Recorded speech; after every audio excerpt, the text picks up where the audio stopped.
Good morning. Just morning here in Poland. I guess I'm hoping this is being streamed live. LinkedIn only today, but if you're here, come in, say hello. Yeah, I'm not sure I can see the chat, but I'm going to work around that. Yes, I'm in Poland. For those who know that I have a kind of almost a second home here in Poland, and this is a place that I always love to come. It is the birthplace of my wife, and also kind of, I think, a bit of a spiritual home for our daughter Emily. And but I'm here alone at the moment. They are off on a holiday in Peru at the moment. So we live the life of a family that is very global. And I kind of wanted to mention this today. I've discovered YouTube videos of Adam Savage, who of course was one of the hosts of Mythbusters. I always loved that show. I thought it was a fascinating show of fact finding, knowledge gaining, knowledge gathering, testing, retesting, testing theories, testing myths. I think it's a fascinating concept. He did an interview on one of these with Mike Massimino. It was an astronaut, part of the space program in NASA. Flew on the shuttle, I believe, twice, and he was talking about the concept of the way that they were thinking of, his experience of doing spacewalks, which was fascinating. And it was I've heard this term before, but it was called the overview effect. And he obviously said the first time that he did a spacewalk, it was absolutely overwhelming. The way that he saw the Earth through that lens, which many astronauts, it's actually called the overview effect, where astronauts have described this feeling of just complete awe of seeing the Earth from such a distance. And I had a thought about how this informs the way that we teach culture. Because I get to work, I grew up in a fairly kind of small community early on in my life, outside of Sydney, Australia. And it was certainly a great opportunity to be born in a country like Australia with really, I think, such embedded freedom, certainly with its own issues and history around treatment of Indigenous communities and cultures. But at that point, yes, I was born there. I'm deeply grateful for where I come from, and but I was always always had this in my mind that the world was a bigger place, and I wanted to explore it. And there's many of my family have told stories about me doing, just even at a young age, realizing that was in my DNA. But it was interesting to think about this overview effect and where I am today, where it's taken me today. Because I married somebody not from my culture. I pushed my boat off the shore in 2000 to go and live in the US, and I have had the blessing, the absolute honor to discover this work of teaching culture, which has brought me to so many different parts of the world. And to me, that's my own version of the overview effect. I really ostensibly have this sense of awe and wonder. Example, this trip, I took off on this trip with really the intention of going and seeing the CETA Europa conference or Congress in Lille, France. So I got to go to France. Then, I got to go to Belgium and fly out of Belgium and then to Denmark, where I got to see the great colleagues at Aperian in the office there in Kolding. And then at the very last minute was presented with this opportunity to work not with one, but three clients that are moving from Denmark to the US. And again, so you would think, okay, maybe they're Danish people moving to the US. Well, yes, in one case, that was the case. although her husband is born in France, so we got to have this great conversation about the way that culture has infused their relationship and how they can bring that knowledge to the experience of moving to a whole new country and having that. And by the way, they had met in Sydney, in Australia, which was another coincidence. It's fascinating. And then the second couple with a lovely Indian couple from Bangalore who had been in Denmark for 2 years. And, I just love listening to their stories about how they love being in Denmark and how they had enjoyed the culture and the experience of living there. And then moving on to that, they're about what they anticipate or their experience in coming to the US. And then finally, just before I left, got to work with this another wonderful family, Chinese family, who had been in Denmark 12 years. This is fascinating, with a young daughter who was speaking fluent Danish, fluent Mandarin, and fluent English.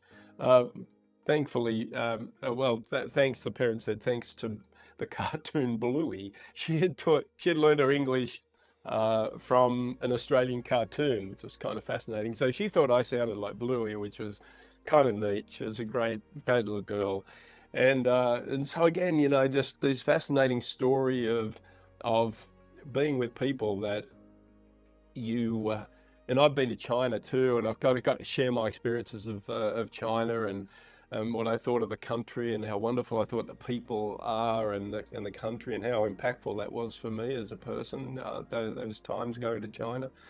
So again, then very quickly after that, I come to Poland. Of course, I'm coming here to see family. I'm fairly comfortable in this country. I speak a lot of the language. I have a good support network here. Know my way around pretty easily, but I also got to have some really great meetings with some clients here. Poland is an exciting and growing place, and a place with room for growth and uh, and global impact really in the world. So also got to catch up with some clients from the US, which was fascinating, and past clients that I'd work with on their journey to coming to Poland.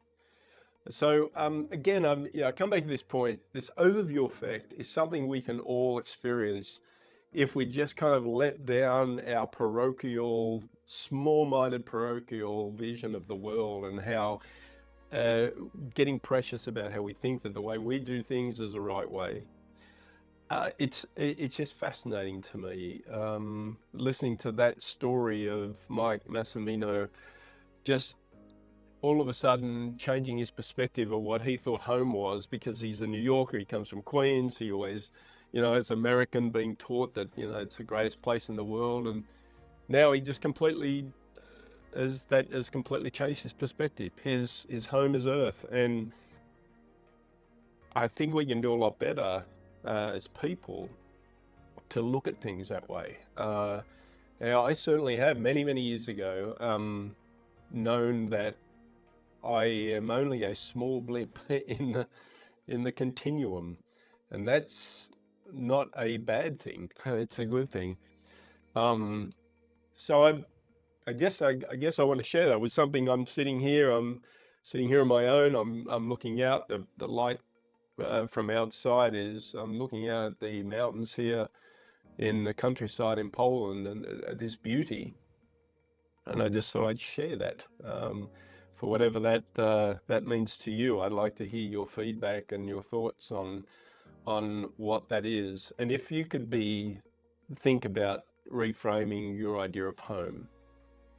It's a special experience to step back. You see other people from other backgrounds, other faiths, other languages, even people eat different food, raise their children differently, love differently, love just the way they are, of course.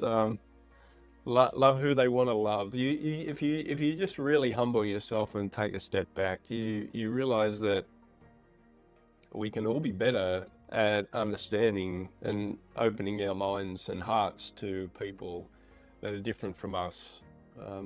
I find people that are like me a bit boring, which is not not to say that there are, it's just I'm so fascinated with people from different backgrounds and understandings. So that's kind of what I wanted to say.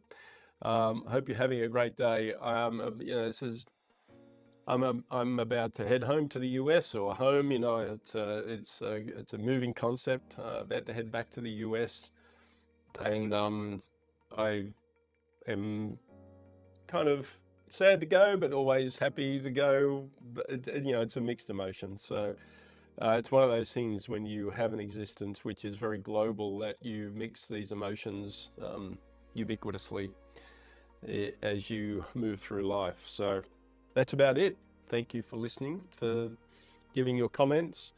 Look forward to maybe doing some more of these things. I do. You will know that I'm a half of a great show that I love doing and collaborating with my great friend Christian Huvela.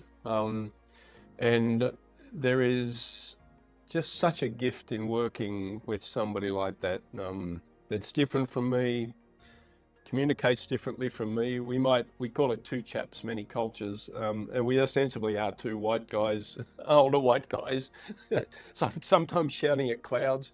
But I encourage you to kind of have a look at some of those episodes. We've done, if you don't know that we've done 230 of them. 208 of those were done live on a daily basis during the pandemic. Since now we've restarted it, and we're doing more kind of weekly shows. We've kind of, with both of us traveling, we've missed a couple of episodes, but we're not beating ourselves up about that. That's just what it is. But again, I'm getting back to my point. Sorry, I do ramble. Is it basically it's just a gift to work with someone like that, and his perspectives, his history, his knowledge, is ostensibly just a wonderfully interesting topic to explore. And I have my own topics and history. And I think what we try and do is, not to take ourselves too seriously. We certainly want to make sure that we project some kind of knowledge through the experiences that we've been able to garner doing the work we do. But you also want to be understanding of the fact that we don't know it all, and we have many, many wonderful guests that come from the basis of the people that we surround ourselves with. These are teachers, these are educators, these are academics, these are professional people. They are ostensibly some of the most interesting people on the face of the planet, much more interesting than us. And we hope you enjoy that. So, I just encourage you to look up Two Chaps, Many Cultures, both in video form on YouTube, and also in podcast form. And you can listen along on all of the major platforms. So that's it from me today, and enjoy your day. It is July 2nd, 2024, and hope you're all having a good one. Bye.